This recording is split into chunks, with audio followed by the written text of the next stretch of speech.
Friends, आज के video में हम देखेंगे समान विज्ञान से संबंधित प्रश्न जो कि आपके एग्जाम में पूछे जाएंगे ही जाएंगे, क्योंकि हमारे द्वारा जो भी सेट लाया जाएगा उसमें से आपके एग्जाम में 2 से 3 मार्क्स तक पूछे जाने की संभावना है। इसलिए जितना हो सके अपने दोस्तों में भी इस वीडियो को शेयर करें। तो चलिए मैं इस वीडियो को शुरू करता हूँ। आज का हमारा पहला प्रश्न है कि एक व्यक्ति जो दूर की वस्तुओं को स्पष्ट रूप से देख सकता है लेकिन पास की वस्तुओं को नहीं, वह किस दृष्टि दोष से पीड़ित है? तो वह व्यक्ति जो है वह दूर दृष्टि दोष से पीड़ित है, ये आपको याद रखना है। और इस प्रश्न का आप व्याख्या देखेंगे जो कि आपके एग्जाम के लिए काफ़ी महत्वपूर्ण है। इस स्थिति को दूर दृष्टि दोष कहते हैं। इसमें आँख का लेंस प्रकाश को रेटिना के पीछे फोकस करता है, ये बात आपको याद रखना है। आँख का लेंस जो है प्रकाश को रेटिना के पीछे फोकस करता है। इसे ठीक करने के लिए उत्तल लेंस का उपयोग किया जाता है जो प्रकाश को अभिसारित करके रेटिना पर फोकस करने में मदद करता है, ये आपको याद रखना है। हमारा अगला प्रश्न है कि कौन सा कोशिकांग प्रोटीन संश्लेषण का स्थल है? तो वह कोशिकांग का नाम है राइबोसोम। इस प्रश्न का आप व्याख्या देखेंगे कि राइबोसोम कोशिका के भीतर बहुत छोटे कण होते हैं जो कोशिका के लिए प्रोटीन बनाने का कार्य करते, इसीलिए इन्हें कोशिका की प्रोटीन फैक्ट्री भी कहा जाता है। इस प्रश्न का से हम चलते अगले प्रश्न की ओर। एस्पिरिन का रासायनिक नाम क्या है? यहाँ एस्पिरिन की बात कही जा रही है तो इसका रासायनिक नाम होता है एसिटाइल सैलिसिलिक एसिड, यानी ऑप्शन नंबर सी। इस प्रश्न का आप व्याख्या देखेंगे कि एस्पिरिन एक बहुत ही आम दवा है जिसका उपयोग दर्द निवारक, ज्वर नाशक और सूजन रोधी के रूप में किया जाता है। इसका रासायनिक नाम एसिटाइल सैलिसिलिक एसिड है, ये आपको याद रखना है। हमारा अगला प्रश्न है कि एक फ्यूज तार किस मिश्र धातु का बना होता है? तो वह फ्यूज तार का नाम है टीन और सीसा, ये आपको याद रखना है। टीन सीसा फ्यूज तार है जो कि बना हुआ है। और इस प्रश्न का आप व्याख्या देखेंगे, फ्यूज तार आमतौर पर टीन और शीशे की एक मिश्र धातु से बनाया जाता है क्योंकि इस मिश्र धातु का गलनांक निम्न होता है और प्रतिरोध उच्च होता है, ये बात आपको याद रखना है। यह गुण सुनिश्चित करता है कि अतिरिक्त करंट प्रवाहित होने पर यह पिघल जाए और सर्किट को सुरक्षित रखे। हमारा अगला प्रश्न है कि पौधों में भोजन का परिवहन किस ऊतक द्वारा होता है? यह क्वेश्चन आपके एग्जाम के लिए वेरी इंपॉर्टेंट है, ये पूछा जा सकता है। तो वह ऊतक का नाम है फ्लोएम। फ्लोएम जो है पौधों में भोजन का परिवहन करता है।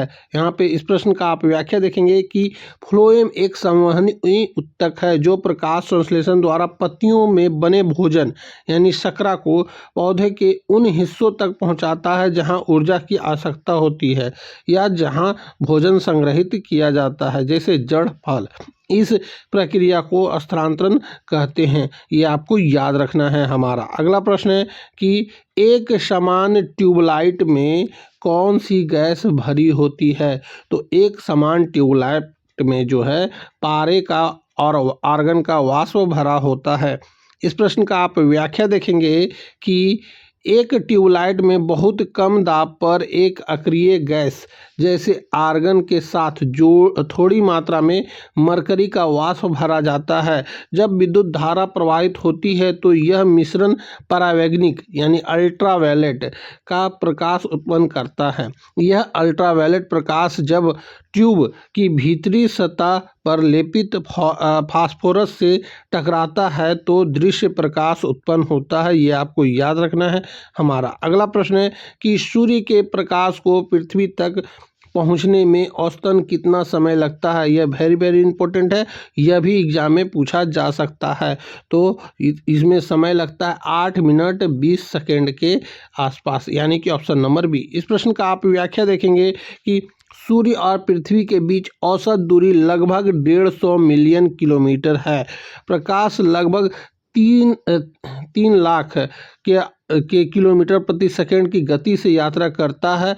इस दूरी को तय करने में प्रकाश लगभग 8 मिनट 20 सेकंड या लगभग 500 सेकंड का समय लेता है। ये आपको याद रखना है क्योंकि ये क्वेश्चन एग्जाम के लिए काफ़ी महत्वपूर्ण है। हमारा अगला प्रश्न है, रेबीज के टीके की खोज किसने की थी? तो रेबीज के टीके की खोज किया गया था लुईस पास्चर जी के द्वारा। इस प्रश्न का आप व्याख्या देखेंगे कि फ्रांसीसी जीव वैज्ञानिक और रसायन लुईस पास्चर 1885 में रेबीज के खिलाफ पहला सफल टीका विकसित किया था। उन्होंने पाश्चुकरण की प्रक्रिया की भी खोज की थी। हमारा अगला प्रश्न है कि किस विटामिन में कोबाल्ट नामक खनिज पाया जाता है? यह वेरी वेरी इंपॉर्टेंट है, यह भी एग्जाम में पूछा जा सकता है। तो वह विटामिन का नाम है विटामिन B12। इस प्रश्न का आप व्याख्या देखेंगे कि विटामिन B12 का रासायनिक नाम कोबालामीन है।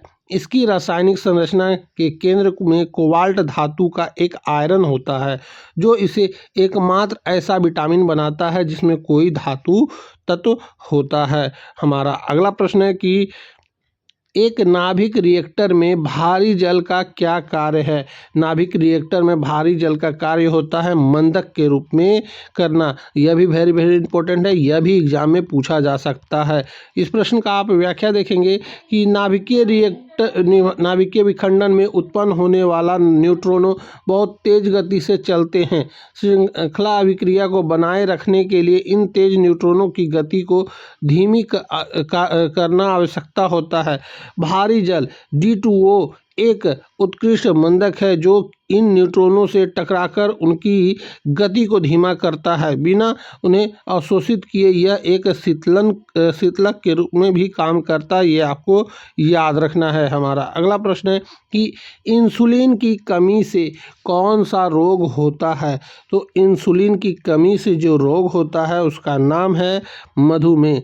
दोस्तों, आपको भी हमारे साथ आंसर करते चलना है। वीडियो के अंत में जरूर बताना है कि आपके कितने प्रश्न सही हो रहे हैं, और यदि हमारा आपको व्याख्या बहुत तेज बताने लग रहा है तो आप वीडियो पॉज करके भी व्याख्या को देख सकते हैं। यहाँ पे व्याख्या जो है आप वीडियो पॉज करके भी देख लीजिएगा।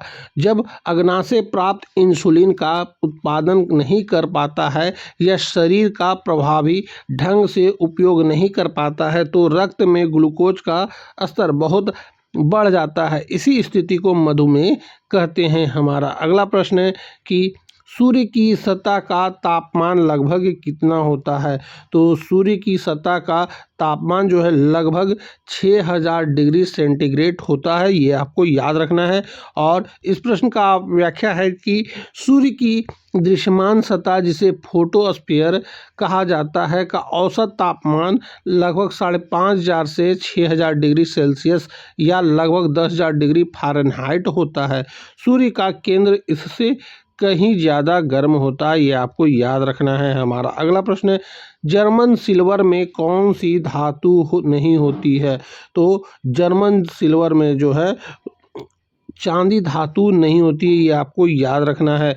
बाकी तांबा, जस्ता और निकेल ये तीनों धातु होती है। हमारा इस प्रश्न का आप व्याख्या देखेंगे कि यह एक भ्रमित करने वाला नाम है। जर्मन सिल्वर तांबा, जस्ता और निकेल का एक मिश्र धातु है। इसका नाम केवल इसलिए पड़ा क्योंकि यह चांदी जैसा चमकदार दिखता है, लेकिन इसमें चांदी बिल्कुल भी नहीं होता है। हमारा अगला प्रश्न है कि ऑस्टियोलॉजी में किसका अध्ययन किया जाता है? यहाँ ऑस्टियोलॉजी की बात कही जा रही है, तो इसमें हड्डियों का अध्ययन किया जाता है। इस प्रश्न का आप व्याख्या देखेंगे कि ऑस्टियोलॉजी शरीर रचना विज्ञान की वह शाखा है जो हड्डियों, कंकाल प्रणाली और उनकी संरचना के अध्ययन से संबंधित है। हमारा अगला प्रश्न है कि वायु की आर्द्रता को मापने के लिए किस उपकरण का उपयोग किया जाता है? तो इसमें जो उपकरण का प्रयोग किया जाता है उसका नाम है हाइग्रोमीटर। इस प्रश्न का आप व्याख्या देखेंगे कि हाइग्रोमीटर एक मौसम संबंधित उपकरण है जिसका उपयोग वायुमंडल में मौजूद जलवाष्प की मात्रा यानी आर्द्रता को मापने के लिए किया जाता है। हमारा अगला प्रश्न है, दूध को दही में बदलने वाला एंजाइम कौन सा है? तो दूध को दही में बदलने वाला एंजाइम का नाम है रेनिन। इस प्रश्न का आप व्याख्या देखेंगे कि रेनिन, जिसे काइमोसिन भी कहते हैं, एक एंजाइम है जो शिशुओं के अमाशय में पाया जाता है। यह दूध के प्रोटीन केसिन को पचाने के लिए उसे दही जैसे ठोस पदार्थ में बदल देता है। वयस्क मनुष्यों में यह कार्य पेप्सिन द्वारा किया जाता है, ये आपको याद रखना है।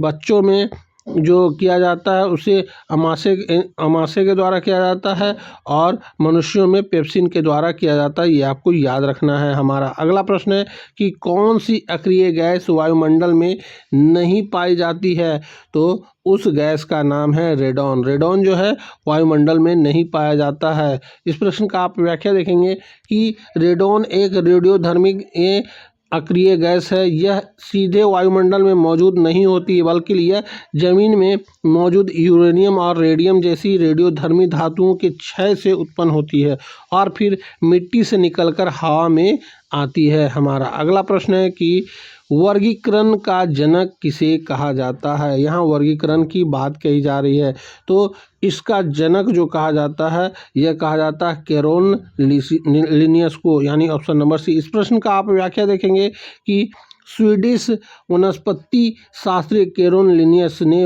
जीवों के वर्गीकरण करने के लिए एक व्यवस्थित प्रणाली विकसित की जिसे द्विपद नामकरण कहते हैं।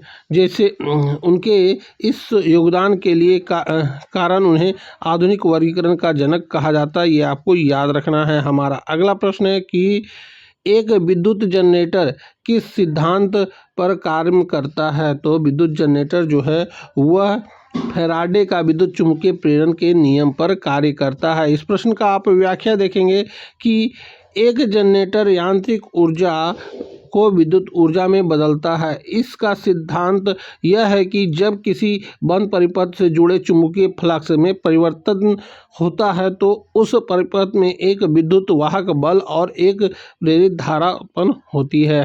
हमारा अगला प्रश्न है कि किस धातु का रणनीतिक धातु कहा जाता है, तो किस धातु को कहा जाता है, तो वह धातु का नाम है टाइटेनियम। इस प्रश्न का आप व्याख्या देखेंगे कि टाइटेनियम को रणनीतिक धातु कहा जाता है क्योंकि यह हल्का, मजबूत और जंग प्रतिरोधक होता है। इन गुणों के कारण इसका उपयोग रक्षा, लड़ाकू विमान, मिसाइल, एरोस्पेस और अन्य महत्वपूर्ण औद्योगिक अनुप्रयोगों में किया जाता है जो किसी भी देश की सुरक्षा के लिए रणनीतिक रूप से महत्वपूर्ण होते हैं। हमारा अगला प्रश्न है कि हमारे शरीर की कौन सी कोशिकाएं सैनिक कहलाती है, तो उस कोशिका का नाम है श्वेत रक्त कोशिकाएं यानी WBC। इस प्रश्न का आप व्याख्या देखेंगे कि श्वेत रक्त कोशिकाएं जो है लुकोसाइट कहते हैं, हमारी प्रतिरक्षा प्रणाली का एक महत्वपूर्ण हिस्सा है। वे शरीर में प्रवेश करने वाले रोगजनक जैसे बैक्टीरिया, वायरस को पहचान कर उन पर हमला करती है और उन्हें नष्ट कर देती है, ठीक एक सैनिक की तरह। हमारा अगला प्रश्न है कि बिजली के हीटर का एलिमेंट किस पदार्थ का बना होता है। दोस्तों यह वेरी इंपॉर्टेंट है और यह भी एग्जाम में पूछा जा सकता है। तो यह हीटर का एलिमेंट जो बना होता है वह बना होता है नाइक्रोम का। इस प्रश्न का आप व्याख्या देखेंगे कि नाइक्रोम यानी निकेल और क्रोमियम का मिश्रण का प्रतिरोध बहुत अधिक होता है और यह उच्च तापमान पर भी ऑक्सीकरण जलने का प्रतिरोध करता है। इन्हीं गुणों के कारण इसका उपयोग हीटिंग एलिमेंट के रूप में किया जाता है। हमारा अगला प्रश्न है कि मानव शरीर में सबसे बड़ी धमनी कौन सी है, तो मानव शरीर की बात कही जा रही है तो इसमें सबसे बड़ी धमनी को कहा जाता है महाधमनी। इस प्रश्न का आप व्याख्या देखेंगे कि महाधमनी मानव शरीर की सबसे बड़ी धमनी यह हृदय के बाएं निलय लेफ्ट वेंट्रिकल से निकलती है और ऑक्सीजन युक्त रक्त को शरीर के बाकी सभी हिस्सों में वितरित करती है, ये आपको याद रखना है। हमारा अगला प्रश्न है लोहे में जंग लगना एक डैश अभिक्रिया है, तो लोहे में जंग लगना एक रासायनिक अभिक्रिया, ये आपको याद रखना है। इस प्रश्न का आप व्याख्या देखेंगे कि यह एक रासायनिक परिवर्तन है क्योंकि लोहा ऑक्सीजन के रूप में मिलकर एक नया पदार्थ आयरन ऑक्साइड बनाता है जिसके गुण लोहे से बिल्कुल अलग होते हैं। इस प्रक्रिया को उल्टा नहीं किया जा सकता है। हमारा अगला प्रश्न है कि किस उपकरण का उपयोग अत्यधिक उच्च तापमान को अपने मापने के लिए किया जाता है? तो यह किया जाता है बैरोमीटर का, यानी ऑप्शन नंबर बी। इस प्रश्न का आप व्याख्या देखेंगे कि पायरोमीटर एक ऐसा उपकरण है जो किसी वस्तु को छुए बिना दूर से ही उसके द्वारा उत्सर्जित तापीय विकिरण को मापकर उसका तापमान बनाता है। इसका उपयोग भट्टियों, लावा, सूर्य जैसे अत्यधिक गर्म पिंडों का तापमान मापने के लिए किया जाता है। तो दोस्तों यहीं पे हमारा यह सेट पूरा होता है। इसमें हमने आपको 25 क्वेश्चन बताया जो कि आपके एग्जाम के लिए काफ़ी महत्वपूर्ण थे। तो जितना हो सके इस वीडियो को आप शुरू से अंत तक देखकर अपने दोस्तों को भी शेयर करें ताकि वो भी इस वीडियो को देखकर लाभ उठा सके। तो अब हम आपसे मिलेंगे अगली वीडियो में, तब तक के लिए जय हिंद, वंदे मातरम।